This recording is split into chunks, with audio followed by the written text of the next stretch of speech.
people were interviewed, most of them more than once. Many more reviewed drafts and episodes in order to verify the accuracy and fairness of descriptions. I'm particularly grateful to the Afghans who participated, giving insights on their lives and their country only they can provide. To meet my legal and moral commitments to the Department of Defense, my country, and my former comrades, I worked closely with United States Special Operations Command, SOCOM, during the 22-month writing process, and upon completion, submitted the entire manuscript to the Department of Defense for a lengthy security review. In the end, I accepted many suggested changes and redactions, some reluctantly, particularly where public knowledge of facts and events has outpaced existing security guidelines, while laboring to maintain the coherence of the story. But despite imperfections in the process, I judged compliance with the security review to be essential for me to keep faith with the comrades I had served alongside and the nation I had served.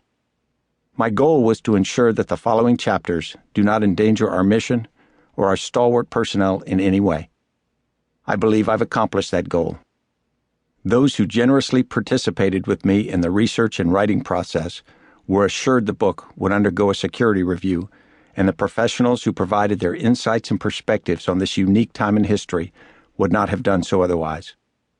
At various points in the book, for their protection, some individuals' names have been shortened to initials or replaced with pseudonyms. Finally, I have no doubt this book reflects the flaws of my memory and biases I've developed, many unconsciously over a lifetime. I ask the listeners' forbearance for these shortcomings. Part 1. God is not on the side of the big battalions, but on the side of those who shoot best. Voltaire, Notebooks. Chapter 1. Ghosts of Christmas Past. December 2009. Christmas is not an external event at all, but a piece of one's home that one carries in one's heart. Freya Stark. The interior of the UH-60 Blackhawk was dark, to avoid presenting a glowing target in the night sky. Gunners on either side of the helicopter manned machine guns, maintaining a constant vigil for enemy threats. Below, the rugged Afghan landscape, devoid of any speck of man-made light, was even darker. I could just make out hills, valleys, and an occasional mud-browned compound. Inside the aircraft it was cold, and I pulled my parka tightly around me. The Army-issue gear was far better than it had been in the early years of my career, but lately I seemed to feel the cold more than I had back then. It was 2009, and at 55, I wasn't the young lieutenant I'd been 34 years earlier. At best, I was a well-worn version of the officer who had spent so many nights like this one alongside warriors. In a few hours, it would be Christmas. Although I didn't know it at the time, it would be my last as a soldier. I looked around at the other men on the aircraft. Although we all wore headsets connected through the UH-60's intercom system, we rarely spoke. Normally, during long night flights, men were lost in thought, and especially tonight, I respected their solitude. The 8 years of war since 9/11 had meant several Christmases away from home for most of these men.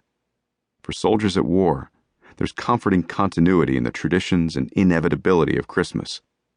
We savored memories of Christmases past, made the most of or endured the one we had at the time, and dreamed incessantly about those we'd have in the future. I felt a bit like Dickens's Scrooge, pushing them so hard on a night that should be special. For each of us, Christmas stirred deep memories and strong emotions. But this was the life of our choice. Sitting directly across from me was my aide, Major Casey Welch, no doubt thinking about his wife and 2 small children. Casey had spent 27 months in combat in Iraq, including a tough year in Samarra. He had been home only 5 months when I had been designated to command in Afghanistan, and he had volunteered to deploy again. Sitting next to Casey was an unimposing figure, hunched over a dimly lit laptop. The reading glasses and lines on his face matched mine. I couldn't help but smile slightly as I watched him work. Mike Hall was my old friend, and more important, the finest soldier I'd ever known. After over 30 years of service and then 18 months at a good civilian job, a phone call had brought the retired command sergeant major back on active duty to become the senior enlisted advisor of all international forces in Afghanistan.